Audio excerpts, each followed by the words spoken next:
It's off to work we go. For supper that evening, my grandmother had a plain omelet and 1 slice of bread.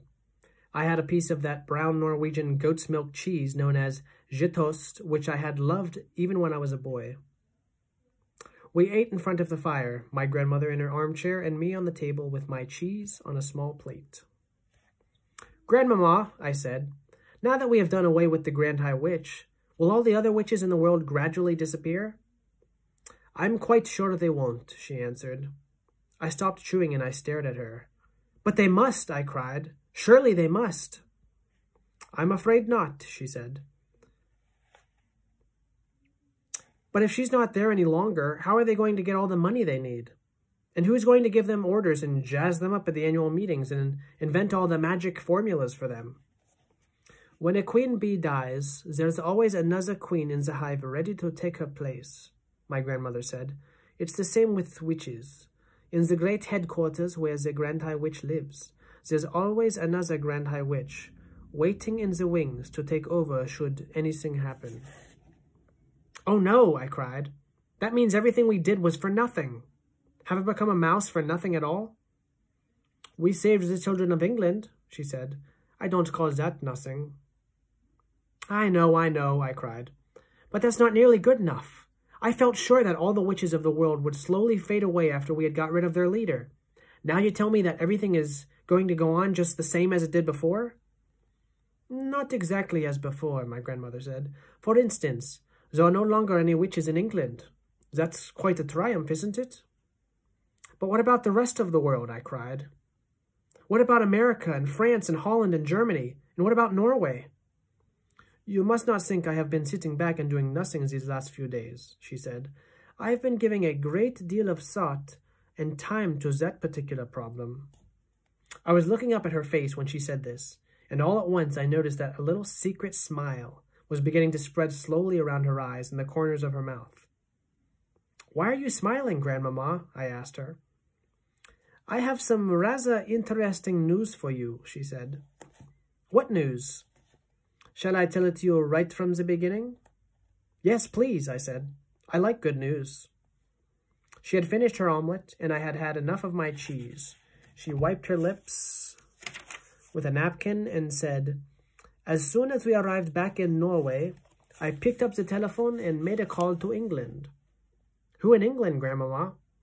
"To the chief of police in Bournemouth, my darling. I told him that I was the chief of police for the whole of Norway, and that I was interested in the peculiar happenings that had taken place recently in the Hotel Magnificent." "Now, hang on a sec, Grandmama," I said. "There's no way an English policeman is going to believe that you are the head of the Norwegian police." "I am very good at imitating a man's voice," she said. Of course he believed me. The policeman in Bournemouth was honored to get a call from the chief of police for the whole of Norway. "So what did you ask him?"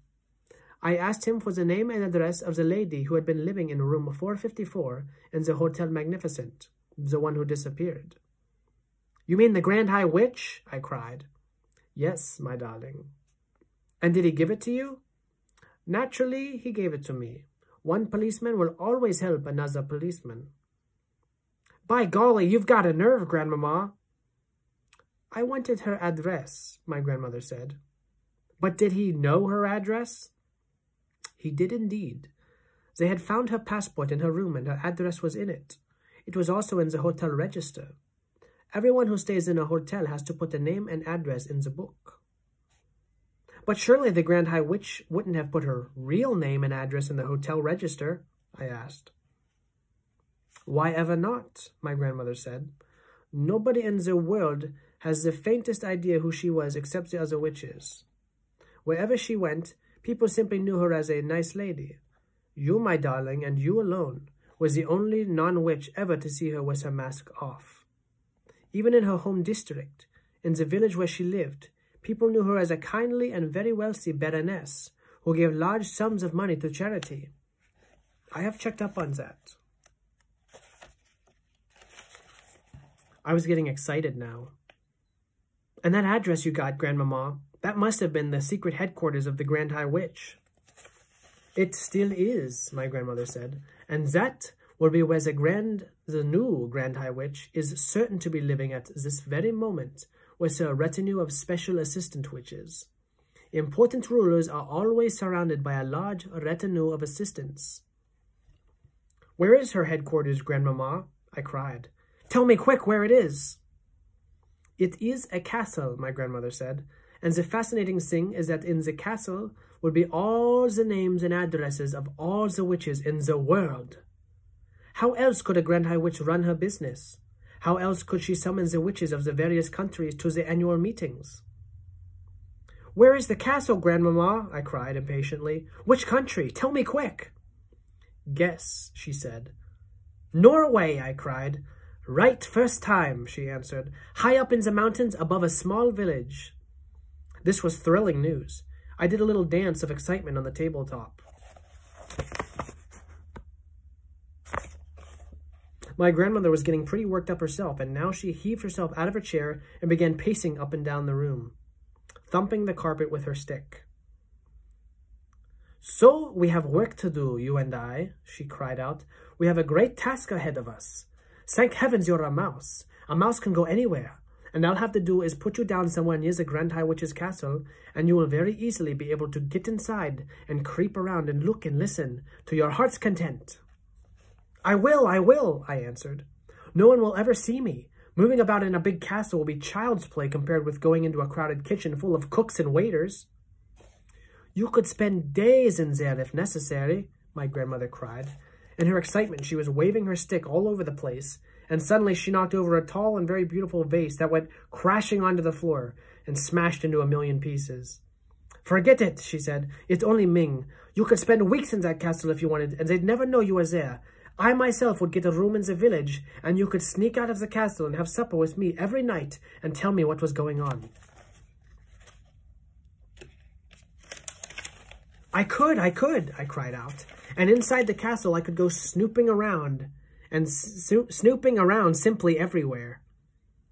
But your main job, of course, my grandmother said, would be to destroy every witch in the place.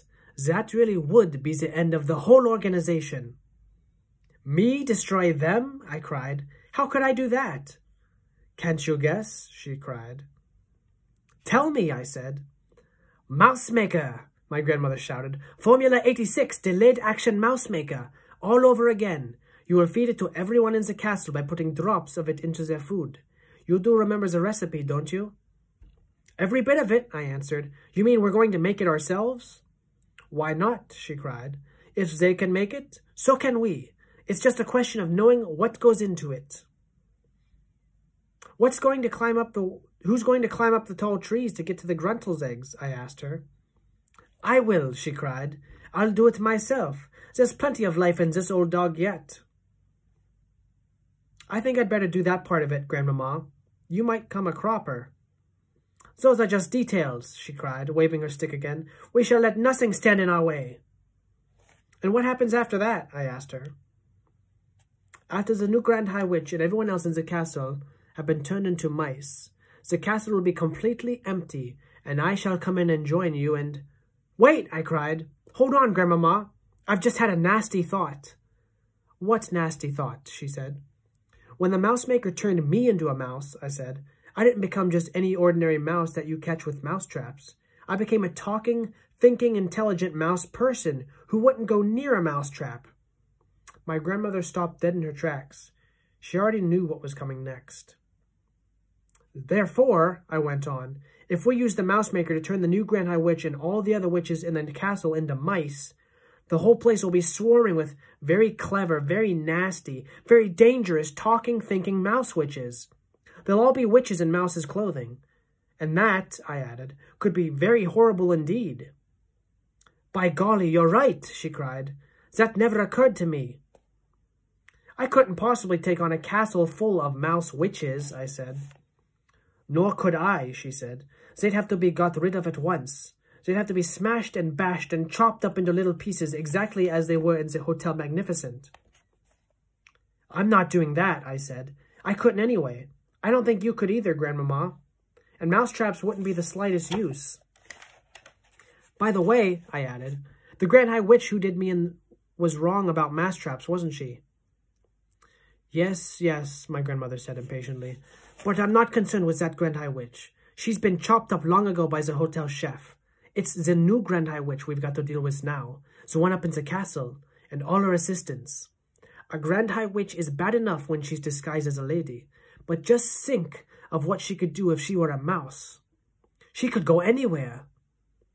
I've got it, I shouted, leaping about a foot in the air. I've got the answer. Tell me, my grandmother snapped. The answer is cats, I shouted. Bring on the cats. My grandmother stared at me. Then a great grin spread over her face and she shouted, It's brilliant, absolutely brilliant. Shove 6 cats into that castle, I cried, and they'll kill every mouse in the place in 5 minutes. I don't care how clever they are. You're a magician, my grandmother shouted, starting to wave her stick about once again. Look out for the vases, Grandmama. To heck with the vases, she shouted. I'm so thrilled I don't care if I break the lot. Just one thing, I said. You've got to make absolutely sure I'm well out of the way myself before you put the cats in. That's a promise, she said. What will we do after the cats have killed all the mice? I asked her. I'll take all the cats back to the village, and then you and I will have the castle completely to ourselves. And then, I said, then we shall go through the records and get the names and addresses of all the witches in the whole wide world. And after that, I said, quivering with excitement, after that, my darling, the greatest task of all will begin for you and me. We shall pack our bags and go traveling all over the world.